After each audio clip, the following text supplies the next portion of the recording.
All right, let's jump right into this explainer.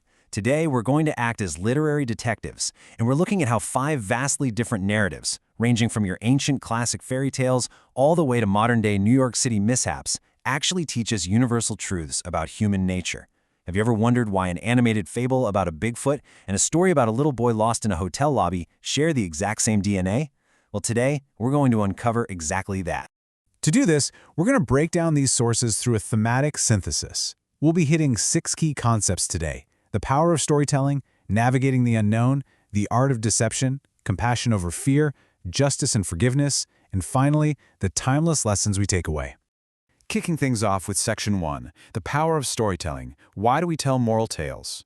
So why does humanity rely on deeply emotional and, let's be real, sometimes completely terrifying stories to pass down wisdom from generation to generation? Across cultures, we don't just hand our kids a list of rules, right? We give them narratives, we give them heroes, we give them villains. At the core of all these stories is a single, incredibly vital question. How do we learn to be brave when the world is terrifying? Whether it's a modern story of a little boy named Peter facing a giant, bustling city, or the classic fable of a mother goat leaving her 7 kids at home, these stories give us a structured, safe space to explore our absolute deepest vulnerabilities. They basically allow us to experience fear, make mistakes, and learn resilience without actually putting ourselves in any real physical danger.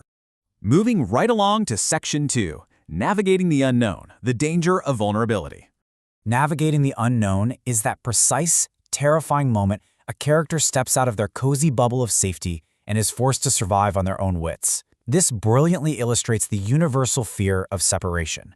Think about the very modern anxiety of an 8-year-old boy, Peter, who gets separated from his parents in a massive New York City hotel after getting distracted by a toy robot. Now contrast that with the ancient fable of the 7 vulnerable goats left unattended in a cottage while their mother runs to the market for bread and honey. The setting completely changes, sure, but that raw, gut-level vulnerability, it's exactly the same. The safety net is gone. And when that safety net drops, panic sets in almost instantly. As Mrs. Bell, who's this incredibly kind hotel employee, gently tells a lost and hungry Peter after he wanders into a restricted kitchen and gets yelled at by a chef, scared people do foolish things sometimes. The unknown just strips away all our logic.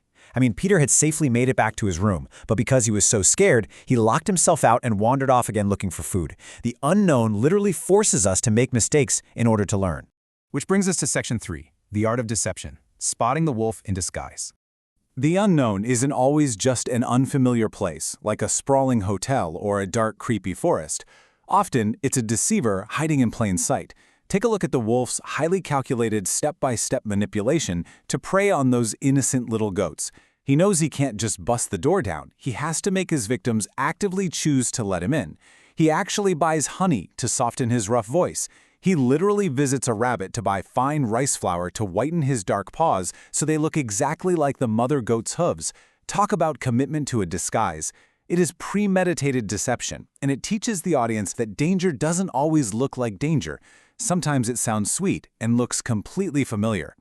We see this exact same anatomy of deception in the classic Grimm's fairy tale, The Goose Girl. In this one, a trusted chambermaid steals a vulnerable princess's life, her royal clothes, and her bridegroom, the very second the princess loses her mother's magical protection, which in this case was 3 drops of blood on a cloth that washed away in a stream. The false bride assumes a disguise, much like the wolf, showing us that betrayers often come from right inside our trusted circles, just silently waiting for a moment of weakness to strike. All right, Section 4, compassion over fear. Misunderstood monsters.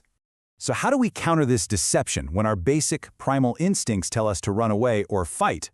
Well, the stories point us to a pretty surprising answer. There's this animated fable about a little Bigfoot named Pinecone that perfectly highlights how incredibly quick we are to judge. We have a whole town rallying hunters with rifles, absolutely terrified of this brutal beast as tall as a tree. But the reality? The reality is just a loving Bigfoot father who is simply trying to survive in the woods and protect his child, Pinecone. The town projects all their own fears onto the unknown, basically creating a monster out of a family simply because they look different. This stunning quote from the Bigfoot father completely redefines heroism for us. He tells his child, "Brave is feeling it and walking anyway. The bravest hearts are the gentlest ones." I love that. It proves that true bravery is rooted in compassion, not aggression. It's not about carrying a rifle into the woods. It's about having the immense strength to stay kind, to help when someone is smaller, even when you yourself are absolutely terrified. When we pull back and look across all our sources, this beautiful common thread reveals itself. Unconditional kindness acts as the ultimate antidote to fear and suffering. Think about it for a second. Mrs. Bell doesn't scold Peter for sneaking into the restricted kitchen. She gives him cookies and just sits with him. Kit doesn't run screaming from the young Bigfoot, Pinecone. She actually bandages his injured arm. Even in other tales, we see characters like Baloo stepping in to help a weeping mother goat track down the wolf, or a wealthy family adopting a neglected, hungry little girl named Mia, recognizing her actual worth when her own parents didn't. Kindness, it turns out, is the bridge over fear. Section 5. Justice and Forgiveness. How Stories Resolve. Because the story isn't just about the journey, right? It's about the resolution. As these stories draw to a close, we encounter a super fascinating evolution in how societies handle justice and resolve conflict. In classic folklore, justice is relentlessly, shockingly harsh. Take the haunting moment the goose girl speaks to the severed head of her murdered horse, Falada, nailed above a dark gateway. Yikes. It's a grim build-up to an absolutely brutal conclusion. When the old king discovers the truth, the false maid unknowingly sentences herself to be stripped, placed in a barrel studded with sharp nails, and dragged by 2 white horses until she's dead. It is a terrifying eye-for-an-eye retribution completely meant to scare readers into morality. But check out this stark thematic shift. While older tales relied heavily on violent retribution, like the wolf falling into a boiling pot of water or the false maid's grisly execution, our modern stories emphasize profound forgiveness. The town hunting the Bigfoot family realizes they've completely misjudged them, declaring compassion over fear and actually sets them free to live in peace. And Mia, who rises from being a hungry, ignored child to a literal billionaire, doesn't punish her abusive parents. Instead, she gives them jobs at her restaurant, choosing to break that cycle of cruelty. Justice has evolved from brutal revenge toward healing. Which brings us to our final section, Section 6, The Timeless Lessons. What we take away. Let's synthesize all these fascinating elements we've talked about today. The crucial point here is that whether we're following a talking horse in a medieval kingdom, a little boy wandering a New York lobby, or a misunderstood creature out in the woods, humanity uses storytelling as a compass to navigate morality. The unknown forces us to grow. Deceivers teach us to never just take things at face value. Our monsters teach us empathy, and our resolutions show us that we are steadily moving from a world of revenge to a world of profound forgiveness. I'm going to leave you with this rather provocative thought to chew on.